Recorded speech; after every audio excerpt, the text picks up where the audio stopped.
It's Awaken with Joy Lynn, and today I wanted to talk to you about why it's important to give tithing with a cheerful and grateful heart.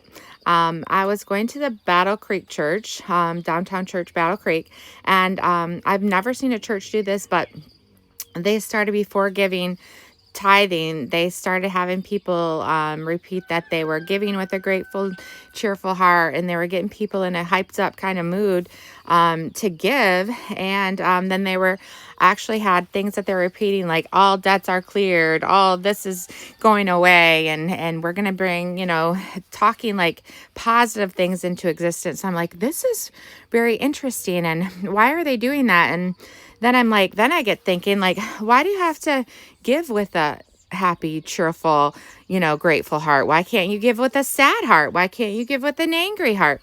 And then knowing from the stuff I learned about energy when I was in Arizona, I'm like, oh my gosh, everything is energy. Money is energy. Everything is energy. Everything you put in, you reap what you sow. So if you put in bad energy, you're going to get bad energy back. So if you have church members coming there who are struggling to pay their bills or have no idea how they're going to buy food for their kids or whatever, and they're putting their last $10 into the, tithing, and then they have absolutely no how they're not going to feel very good. That energy is not going to be good what they're putting in, so you're not going to get back. And so I'm thinking, man, we are so much in survival mode now that we're probably just putting a whole lot of bad energy into this tithing thing. So I'm thinking that was brilliant that they came up with that to actually get people in a good mood, wanting to, and then because we know now that we speak with our words into existence. So the fact that they're putting like all debts are cleared, prosperity for everyone, and, like abundance for all, and all this good things that they're putting on the screen, so people repeat and say, because that's what we need to do more of. We need to talk more abundance, and like, we deserve this stuff. We need to be able to receive God's abundance, and if we're not, that we're not going to get it. We have to speak that into existence. So I thought that was very interesting when I started putting that together with